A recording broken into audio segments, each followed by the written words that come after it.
বলিউডের দুই জনপ্রিয় তারকা দীপিকা পাড়ুকোন ও রণবীর কাপুরের প্রেম ছিল এক সময়ে ভক্তদের কাছে হট টপিক। সেই ভালোবাসা পরিণয়ের আগেই ভেঙে যায়। পরে তারা বন্ধু হয়ে থাকার ঘোষণা দেন, কিন্তু দীপিকা এক সাক্ষাৎকারে বলেছিলেন তিনি এখনো রণবীরকে ভালোবাসেন। অন্যদিকে রণবীরও বলেছিলেন যে পরিবারের একজন সদস্যের মতোই তিনি দীপিকাকে ভালোবাসেন।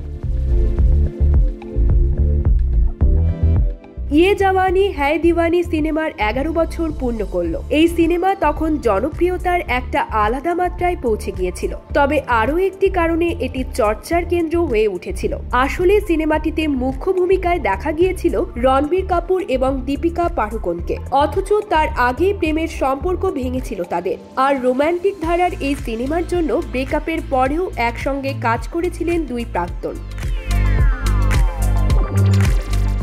এক সাক্ষাৎকারে অভিনেত্রীকে প্রশ্ন করা হয়েছিল তিনি রণবীরকে এখনো ভালোবাসেন কিনা। জবাবে তিনি বলেন, অবশ্যই ভালোবাসি। আসলে ও এমন একজন মানুষ যাকে আমি সব সময় ভালোবেসেছি, আর ওকে নিয়ে আমি যথেষ্ট পজিটিভ এবং অত্যন্ত প্রোটেক্টিভ।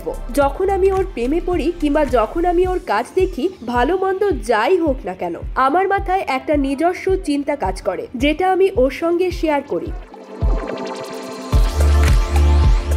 দীপিকা আরও বলেন, আমি হয়তো ফোন করে ওর সঙ্গে কথা বলি। ওর জীবনে একটা সময় গিয়েছে যখন আমার মনে হয়েছিল ওর ব্যবহার পাল্টে গিয়েছে। বিষয়টা আমাকে খুবই ভাবিয়েছে। আর এই পরিবর্তন স্থায়ী নাকি তা তৈরি করা হয়েছে সেটা জানার জন্য আমরা আর একে অপরের জীবনে নেই। কিন্তু মূল বিষয়টা হলো ওর সম্পর্কে যে বিষয়গুলো জানা যাচ্ছিল তা নিয়ে ওকে ফোন করে বলার অধিকার আমার ছিল বলেই আমি মনে করি।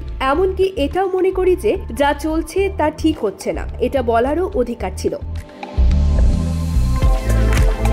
প্রসঙ্গত, রণবীর কাপুর বিয়ে করেছেন অভিনেত্রী আলিয়া ভাটকে। তাদের এক কন্যা সন্তানও রয়েছে। অন্যদিকে দীপিকা পাড়ুকোন গাঁটছড়া বেঁধেছেন অভিনেতা রণবীর সিং এর সঙ্গে। বর্তমানে প্রথম সন্তানের জন্মের অপেক্ষায় রয়েছেন এই তারকা জুটি। News desk, channel 16।